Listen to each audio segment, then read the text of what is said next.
말씀은 명절에 예루살렘에 가신 예수님께서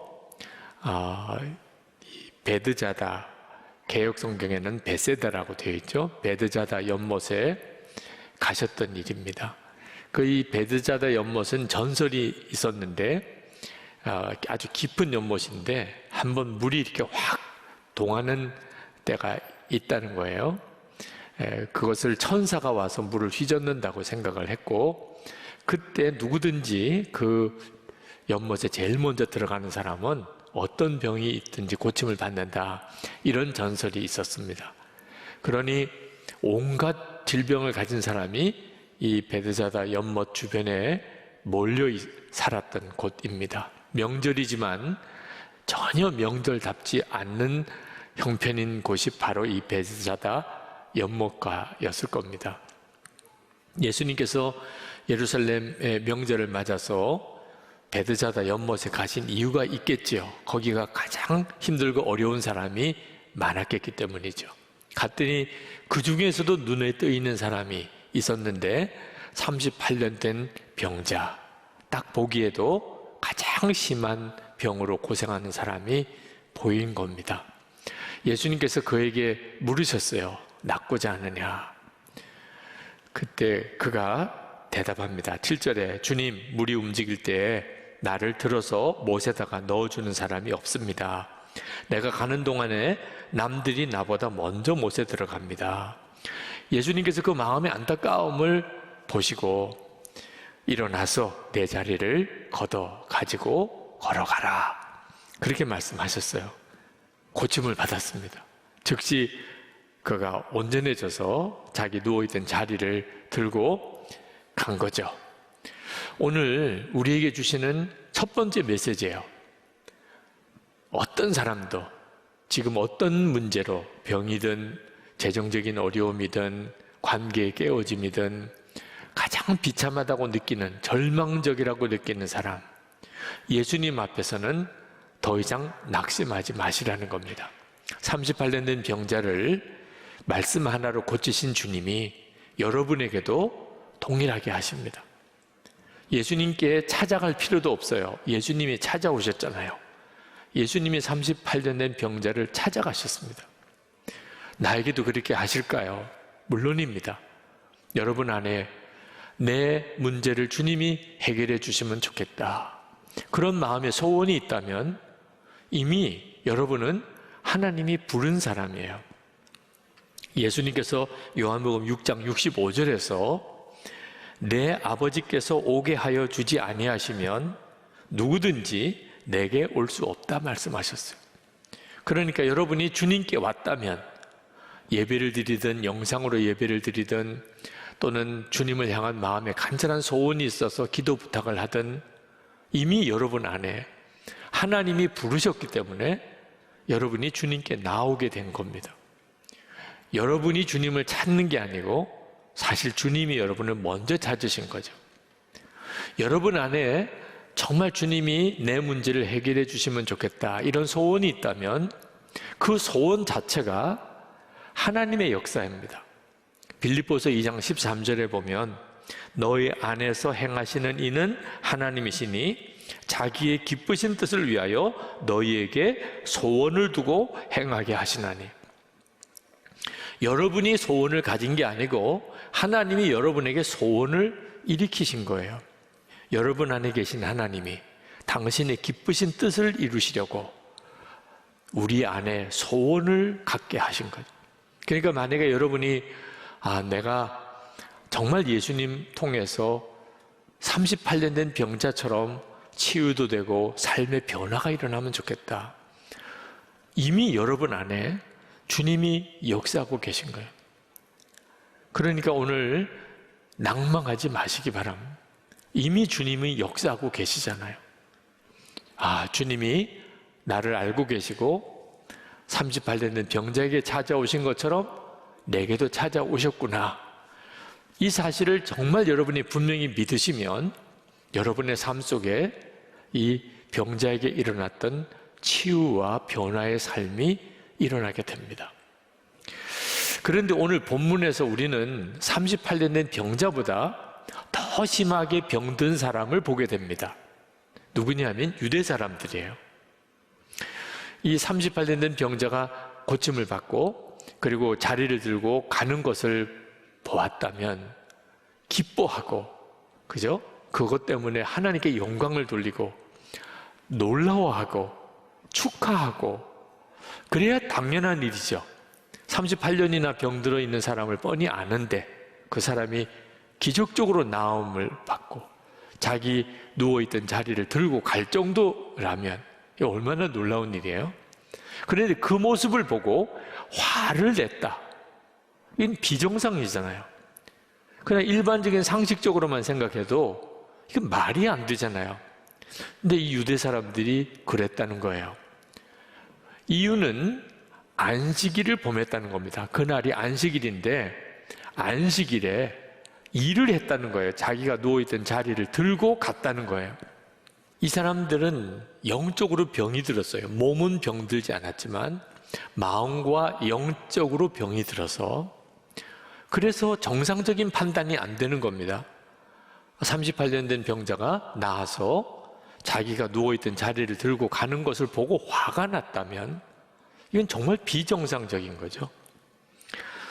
이런 사람들의 특징은 자기가 그렇게 비참한 상태에 있다는 사실을 전혀 모른다는 겁니다.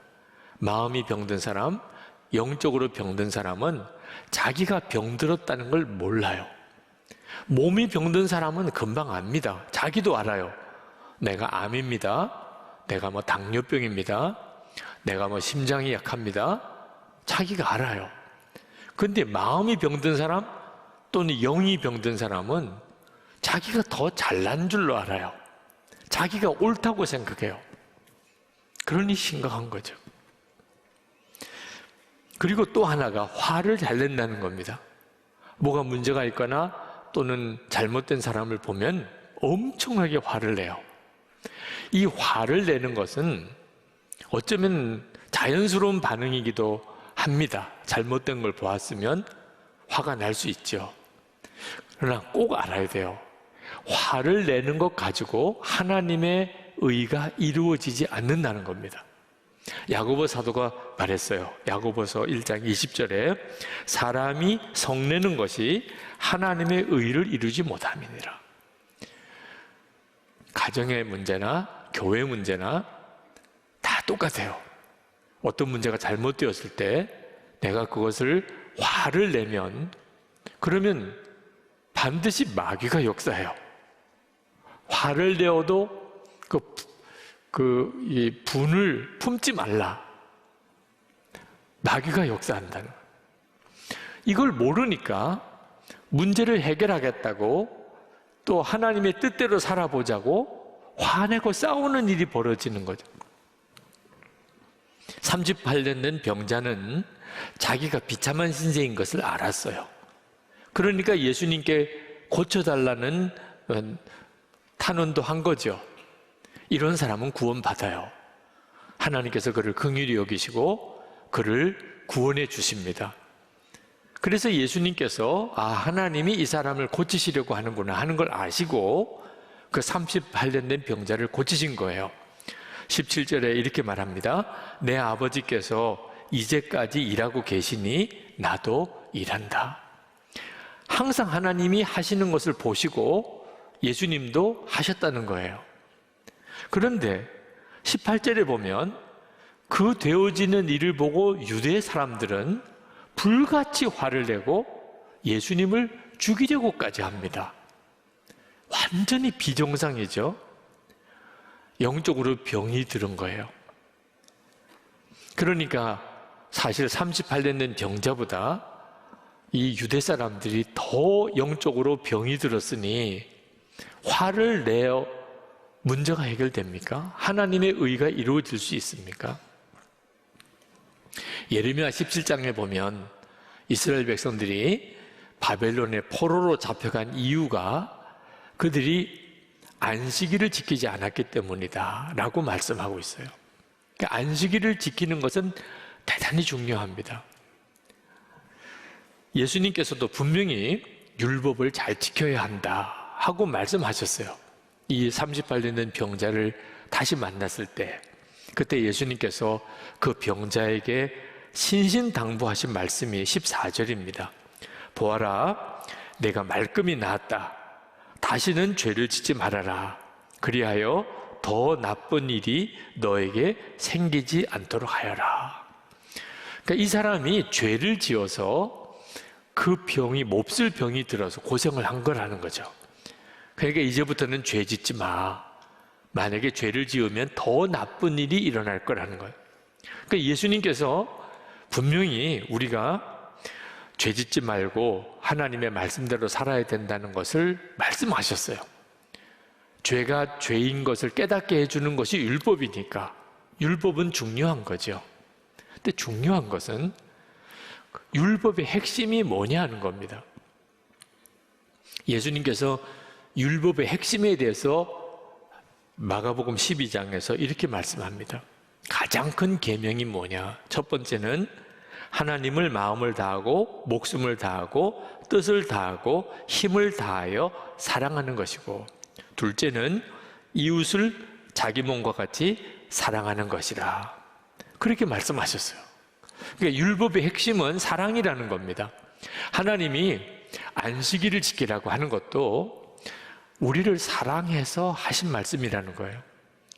열심히 일을 해서 살아야 하지만 일주일에 하루는 쉬라는 겁니다. 왜 법으로까지 율법으로 정하셨냐? 사실 쉬라고 해도 못 쉬는 사람이 있어요. 아내나 여인이나 또는 종이나 어린 아이들, 이 시대에 쉬라고 해도 못 쉬어요. 분위기가, 쉴 수 있는 분위기가 아니면 못 쉬는 거예요. 그런데 법으로 정했어요. 이건 꼼짝없이 쉬어야 돼요. 안 쉬면은 벌을 받아요. 그러면 여자도 종도 아이들도 다 쉬는 거잖아요. 그러니까 하나님이 율법으로 안식일을 정한 이유는 우리에게 진짜 쉼을 주려고 그렇게 하신 거예요. 우리를 사랑해서. 그런데 예수님께서 그 안식일에 그 병자를 이렇게 고치신 것이 싸우시려고, 논쟁을 일으키시려고 하신 게 아니었어요. 그날이 안식일이었기 때문에 안식일에 그 사람을 고친 것뿐입니다. 만약에 38년 된 병자를, 그 고생하는 사람을 보고 오늘이 안식일이구나, 아유 미안하다, 오늘은 너를 고칠 수가 없어, 이렇게 하셨다면 예수님입니까? 이 38된 병자에게 안식은 고침을 받는 겁니다. 병에 눌려 살던 사람, 이제 병에서 노임을 받게 되는 것이 그 사람에게는 진짜 안식이잖아요. 그러니까 예수님께서 그 병자에게 안식을 주신 거예요. 안식일에. 이제 문제는 유대인들에게는 안식일이 그냥 지켜야 할 법이라는 겁니다. 그래서 그들은 어떻게 하면 안식일을 잘 지키느냐 규정을 만들었는데 무려 234가지 규정을 만들어요. 무슨 규정이냐면 어떤 게 일이고 어떤 게 일이 아니냐 하는 겁니다. 물건을 들어도 어느 정도의 무게는 일이고 어느 정도의 무게는 일이 아니냐, 길을 가도 어디까지 가면 일이고 어디까지 가는 거는 일이 아니냐, 이런 식으로 규정을 234가지나 만들어서 누가 안식일을 제대로 지키나 어기는 사람은 없나 감시하느라고 정신이 하나도 없었어요. 그래서 38년 된 병자가 자기 누워있던 자리를 들고 가는 걸 보고 안식일 어겼다고 그렇게 난리를 친 겁니다. 자기들 나름대로는 안식일을 잘 지켜보려고 한 거지만 뭘 몰랐다고요? 안식일의 핵심이 사랑이라는 걸 전혀 생각을 안 하고 있었던 거죠. 만약에 안식일의 핵심이 사랑인 것을 알았다면 그러면 전혀 문제가 안 되는 일이었던 거예요. 주님은 38년 된 병자에게 만약에 죄를 또 지으면 더 나쁜 것이 생기게 된다고 말씀하셨는데 38년 동안이나 병으로 고생하는 것보다 더 나쁜 게 뭘까요? 참 그 예를 들기도 참 어렵죠. 이게 바로 이 유대 사람들이 빠져 있는 영적인 병이에요. 마음이 병들고 영이 병들어서 진짜 기뻐해야 될 때 오히려 화가 나는, 자기가 병든 것조차를 깨닫지 못하고 더 화를 내는 이런 병이 사실 38년 된 병자보다 더 심한 나쁜 병입니다. 예수님을 믿는 건 절대로 그렇게 되어져서는 안 되는 거예요. 예수님을 믿으면 영원한 생명을 소유하게 되는데 조건은 예수님을 믿으면이에요. 24절에 보면 내 말을 듣고 또 나를 보내신 분을 믿는 사람은 영원한 생명을 가지고 있고 심판을 받지 않는다. 그는 죽음에서 생명으로 옮겨갔다. 이게 구원받았다는 말을 죽음에서 생명으로 옮겨갔다, 영생을 얻었다고 표현하고 있어요. 조건은 예수님을 믿으면. 그런데 요한 사도가 요한 1서에 가서는 똑같은 구절을 믿음에서 사랑으로 바꿉니다. 요한 1서 3장 14절입니다. 우리는 형제를 사랑함으로 사망에서 옮겨 생명으로 들어간 줄을 알거니와 사랑하지 아니하는 자는 사망에 머물러 있느니라. 요한 사도가 초대교회 성도들이 예수님을 믿는다고는 하는데 사랑이 없는 사람을 본 거예요. 이건 말도 안 된다는 거예요. 예수님을 믿으면 사랑의 사람이고 사랑이 없으면 믿음도 없는 거라는 거예요. 여러분, 이 사실을 우리가 절대 잊으시면 안 됩니다. 우리가 구원받고 영생 얻은 것은 예수님을 믿고 사랑의 사람이 되었기에 영생도 얻었고 구원도 받은 겁니다. 우리가 이처럼 사랑할 수 있을까? 어떤 사람도 용서하고 사랑할 수 있을까? 그렇습니다. 주님이 우리에게 계속 말씀하고 계세요. 우리와 함께 계세요. 우리 안에서. 그래서 누구든지 참 난감한 상황에 처했을 때 주님은 여러분이 주님께 들으려고만 하면 주님은 말씀하세요. 사랑하라고. 25절에 이렇게 말씀합니다. 내가 진정으로 너에게 말한다. 죽은 사람들이 하나님의 아들의 음성을 들을 때가 오는데 지금이 바로 그때이다. 그리고 그 음성을 듣는 사람은 살 것이다. 여러분 모두에게 해당되는 말씀이에요. 여러분이 매 순간 주님 어떻게 할까요? 그럼 주님은 반드시 말씀하신다는 거예요. 그 말씀이 사랑하라. 미국에서 목회하시는 김태환 목사님이라는 분이 중국 조선족들을 상대로 선교를 가셔서 집회를 하시고 마지막 날 성찬식을 하려고 했습니다. 그 집회의 참 마지막으로는 너무 귀한 은혜의 시간이죠. 그런데 성찬식을 준비하면서 당황스러운 일이 생겼는데 그 조선족 교인들 중에 상당수가 세례를 안 받았다는 겁니다. 그냥 묻지 않고 그냥 성찬을 받으세요 했으면 뭐 그럴 수도 있는데 그 교인들이 세례 안 받았는데 성찬 받아도 되나요? 라고 이제 그 교회 담임 전도사님한테 물어보는 것을 들었어요. 그랬더니 그 전도사님이 하는 이야기가 안 됩니다. 세례 못 받은 사람은, 안 받은 사람은 뒤쪽으로 나가 서서 그냥 보기만 하세요. 세례 받은 사람만 성찬을 받습니다. 그러는 거예요. 그러니까 김태환 목사님이 굉장히 마음이 아프더래요. 세례 못 받은 사람이 얼마나 됐냐 그랬더니 반 이상이에요. 그러면 은혜는 다 받아놓고 같이 마지막 성찬식은 쫙 갈라지는 거잖아요. 너무너무 마음이 안타까워서 하나님 어떻게 할까요? 이런 때는 어떻게 해야 되나요? 그냥 세례 안 받아도 된다 이렇게 해야 되나요? 그러면 또 그 전도사님이 가르쳤던 게 문제고, 그때 주님의 음성이 명확하게 들리더래요.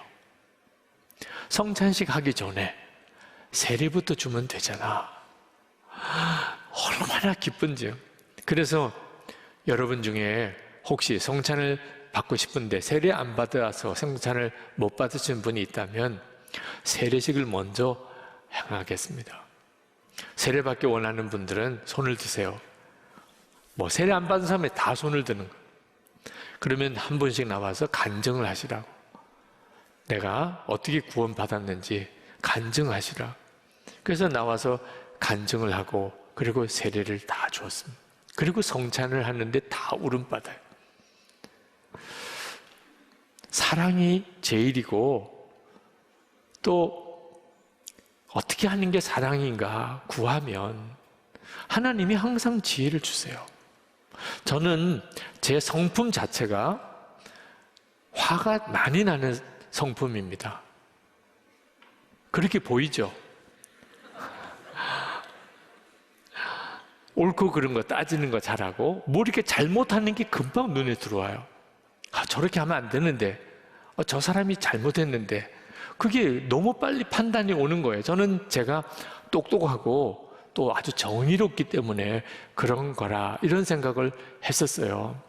근데 제가 회심할 때 가장 하나님 앞에 회개했던 문제가 바로 그 점이었습니다. 정죄하고 판단하는 바리새인 중에 바리새인. 오늘 여기에 보는 유대 사람들입니다. 그러니 제가 38년 된 병자보다 사실은 더 심한 병든 자, 죄인이었던 거죠. 근데 어떻게 하면 하나님의 뜻이 알 수 있을까? 주님의 음성을 들을 수 있을까? 도대체 목회하다 보면 어떤 게 주님이 정말 원하는 일일지 혼란스러울 때가 한두 번이 아니에요. 정말 제 마음으로 하나님, 주님 뜻대로 하고 싶은데 어떤 게 하나님의 뜻인지 제 마음의 기준이 분명치가 않습니다. 그때 주신 응답이 있었어요. 사랑하라는 말을 들으면 그러면 나의 음성을 가장 잘 들은 것이다. 너무나 선명해지더라. 어떤 상황에서 어떤 문제 앞에서 사랑하라 그런 말씀을 들었다면 주님의 음성을 들은 거라. 솔직히 어떤 때는 안 들은 것만 못할 만큼 마음이 힘든 때도 있었어요. 사랑하라. 아니 이런 상황에서 왜 하필이면 그 말씀을 주시나. 근데 그게 가장 정확한 주님의 말씀이라. 여러분 언제나 그러해야 되지만 언제나 이 명절을 맞아서 가족들이 모이고 친척들이 모이고 형제들이 모일 때 그때 여러분 꼭 기억해야 합니다. 이것이 사랑인가? 항상 그 기준으로 모든 것을 판단하고 그리고 결정하고 말과 행동을 해야 한다. 이렇게 하는 게 사랑인가? 그게 가장 중요한 기준이에요. 만약에 그게 안 되는 사람, 목사님 안 돼요 저는. 그러면 하나님 앞에 정직하게 저를 치료해 주세요 라고 기도하면 되잖아요. 하나님 용서가 안 됩니다. 사랑이 안 됩니다. 저를 치료해 주세요. 38년 된 병자도 고쳐주셨는데 오늘 이 시간에 여러분들의 마음속에 목사님 제가 진짜 사랑의 마음으로 치유돼야 되겠습니다. 말씀은 들어도 실제로 행하는 건 다른 문제예요. 하나님 저를 좀 치료해 주세요. 38년 된 병자가 고침받은 것처럼 그보다 더한 병이 제 속에 있습니다. 미움, 판단, 정죄, 화가 나는 가족들 사이에, 친척들 사이에 이것 해결해 주세요. 정말 그런 마음이 있으신 분들은 일어나세요. 오늘 기도하실 때 일어나서 기도하세요. 마음에 사랑이 있는 사람은 일어나지 마세요. 마음에 사랑이 있는 사람은 굳이 일어날 필요 없어요. 근데 주님 제 마음에 사랑이 너무나 없습니다. 미움이 해결이 안 됩니다. 아직도 제 속에 응어리가 풀려지지 않습니다. 주님 이거 해결되기 원합니다. 오늘 하나님은 그 은혜로 역사하시려고 여러분을 오늘 오게 하셨어요. 영상으로 예배 드리신 분들도 여러분 진심으로 가슴에 손을 얹고 그렇게 기도하세요. 38년 된 병자를 고치신 주님이 여러분을 고쳐주실 것입니다.